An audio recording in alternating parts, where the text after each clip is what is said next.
हाय नमस्कार my dear friends, मैं हूँ सावित्री और हार्दिक स्वागत है हमारे चैनल अच्छा जान पे। Today we are going to talk about continuous and comprehensive evaluation.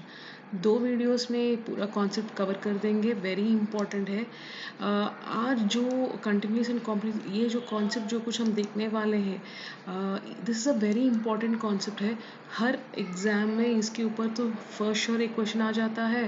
And what are the things that you should know about all these things आज हम देखेंगे। आज अभी ये वीडियो और अगले पार्ट 2 दोनों वेरी इंपॉर्टेंट है।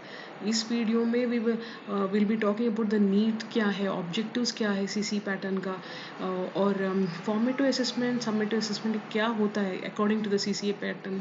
और बीच बीच में क्वेश्चंस भी पूछे होंगी, तो डोंट मिस आउट। ओके, तो एंड अगर आप वीडियो पसंद आए तो डोंट फॉरगेट टू सब्सक्राइब और प्रेस द बेल आइकॉन ताकि आपको सारे अपडेट्स आए।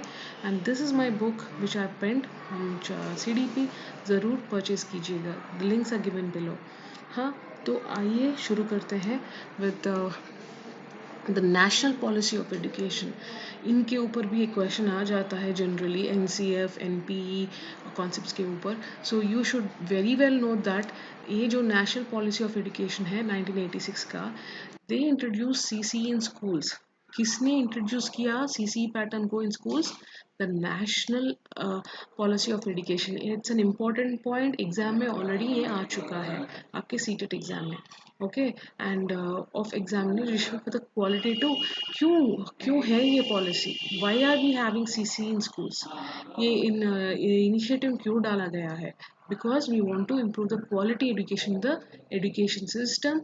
ये नेशनल पॉलिसी ऑफ एजुकेशन ने इंट्रोड्यूस किया है। ओके, ये एक एक्सटेंसिव डॉक्यूमेंट है जो कवर करता है ऑल एस्पेक्ट्स ऑफ एजुकेशन, जो एलिमेंट्री से यूनिवर्सिटी लेवल तक और अडल्ट एजुकेशन के बारे में भी ये this concept the they have introduced and they have spoken about it, ये जो पॉलिसीज जो कुछ हैं।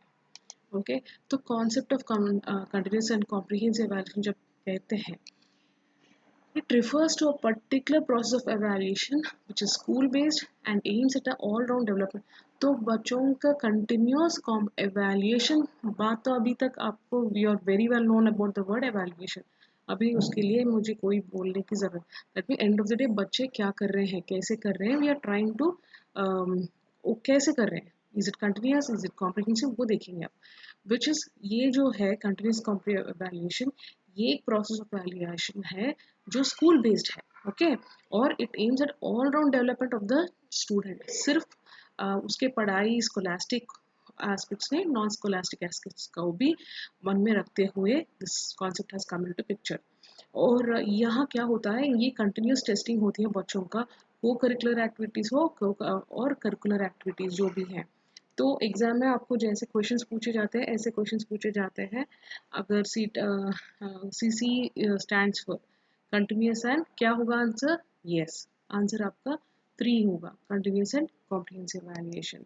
और हाँ, there are 2 keywords in continuous and comprehensive. अभी शायद आप सोचते होंगे कंटिन्यूस क्या है मैडम, कॉम्प्रिहेंसिव क्या है। अब मैं बता देती हूँ। देखो, कंटिन्यूस जब यहाँ हम बात कर रहे हैं, यहाँ हमारे कॉम्प्रिहेंसिव इवैल्यूएशन में ये रिफर होता है continuity and regularity of assessment of the entire session, यानी बच्चों का वो कितना कर पा रहे हैं, हर कंटिन्यूसली हम बच्चों का एसेस कर पा रहे हैं या नहीं।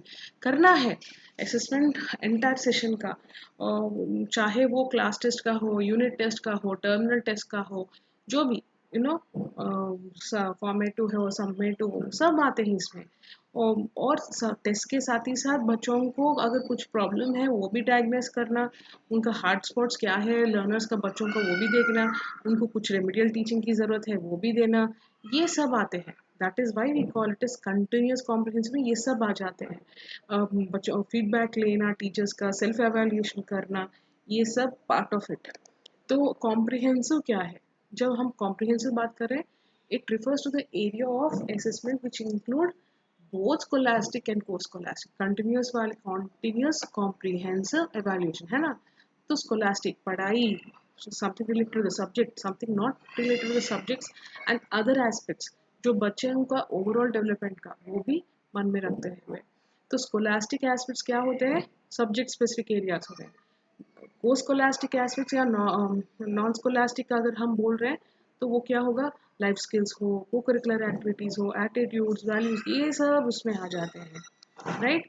तो इनके स्कोलास्टिक एस्पेक्ट में क्या हो रहा है, cognitive growth in subject specific areas are covered, and in co scholastic aspect the growth is effective and psychomotor areas are covered. The scholastic areas are meant for intellectual growth, whereas co-scholastic areas required to develop physical growth. देखो आपको अब समझ में आ रहा है ना, scholastic aspect में क्या होता है, बच्चों का सी cognitive growth in subject specific area होते हैं।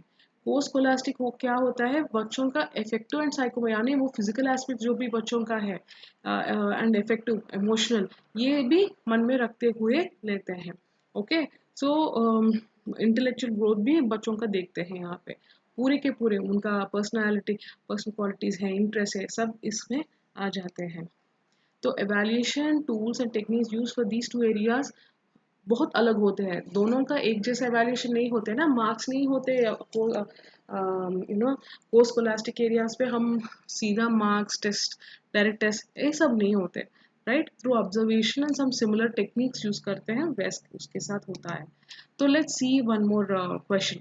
The term comprehensive evaluation implies, क्या है ये, evaluation conducted at several points of time, comprehensive evaluation यानी क्या, several test for long hours, या evaluation of scholastic and post scholastic aspects, आपके हिसाब से क्या, राइट, 4। अभी अभी हम पढ़ चुके हैं कि the option is 4, evaluation of scholastic and post scholastic. अभी देखेंगे ऑब्जेक्टिव्स ऑफ CCE। तो कंटिन्यूस एंड कॉम्प्रिहेंसिव एवेल्यूएशन में क्या क्या ऑब्जेक्टिव्स है, to make evaluation an integral part of your teaching learning process, ये होता है। और ये होता है इम्पॉर्टेंट पॉइंट, मेरा एवेल्यूएशन क्या होना है, वो एक part of my whole teaching learning process में एवेल्यूएशन होना है। और ये एवेल्यूएशन कैसे यूज़ करते हैं, टू यूज़ एवेल्यूएशन हम इम्प्रूव करने के लिए करते हैं, बच्चों का अचीवमेंट, उनका रेमेडियल प्रोसेस, उनका डायग्नाइजेशन, सब कुछ करने के लिए यूज़ करते हैं evaluation. Just like that evaluation सिर्फ उनको डांटने के लिए, अच्छा लड़का अच्छा पढ़ा नहीं पढ़ा बोलने के लिए नहीं, evaluation is to check with the child, diagnose करो अच्छा क्या है, उसको रेमेडियल दो, उसको और इम्प्रूव करें, दैट इज अ की मोटो। और डिजाइड स्टैंडर्ड ऑफ अटेनमेंट, जो कुछ हम सोचें कि इन बच्चों को इतना इतना कुछ आना है, और ये एक स्कोप भी होती है बच्चों को सेल्फ एवेल्यूएशन के लिए। And coming to continuous and comprehensive evaluation, ये जो कॉन्सेप्ट है किसने इंट्रोड्यूस किया, central board of secondary education ने इंट्रोड्यूस किया इन इंडिया, और this was introduced to assess all aspects of student development on a continuous process throughout the year, right. एक और क्वेश्चन पूछती हूँ यहाँ पे, continuous and comprehensive evaluation is essential for, क्यों, fine tuning of test with the teaching, diluting the accountability of the board of education, correcting less frequent errors, more frequent, understanding how learning can be observed, recorded and improved upon. क्या होगा answer, yes, this is the right answer, understanding how learning can be observed or improved upon, right, good, I am sure by now you are understanding हर एक कॉन्सेप्ट का। तो continuous and comprehensive जो कुछ है, असेसमेंट जैसे मैं बोल रही थी, अगर स्कोलास्टिक हो पोस्ट स्कोलास्टिक, तो ये आप शायद सोचते हैं पोस्ट स्कोलास्टिक में और क्या आते हैं, लाइफ स्किल्स कुछ और बोल रहे थे, स्पोर्ट्स भी आते हैं, आर्ट्स आते हैं, म्यूजिक, डांस, ड्रामा, सब आते हैं आपके पोस्ट स्कोलास्टिक में। तो CC पैटर्न क्या कहता है, methods claim to have brought enormous change in the traditional method of teaching। तो बिकॉज ऑफ CC पैटर्न बहुत कुछ बदल गया है, ये चॉक एंड टॉक मेथड सब कुछ बदल गया है, this lot and lot of improvement. तो एक और क्वेश्चन CC मीन्स, आपको एग्जाम के प्रीवियस ईयर क्वेश्चन पेपर्स का ही मैं लेके आपको दिखा रही हूँ ताकि आपको समझ में आए। To assess scholastic and scholastic areas regularly during the process of learning, ये होगा आपका ऑप्शन, राइट। तो आइए देखते हैं some more, need of CC क्या है, और आगे हम देखेंगे व्हाट नीड ऑफ CC क्या है, व्हाट आर द एम्स, ये सब हम अगले क्लास में हमारे लेसन 34 में डिस्कस करेंगे। Apart from that formative assessment, summative assessment, related with CCE pattern क्या है वो भी देखेंगे. Until then, thank you so much for joining me. Take care, bye bye, and don't forget to subscribe and purchase this book of mine. Bye bye.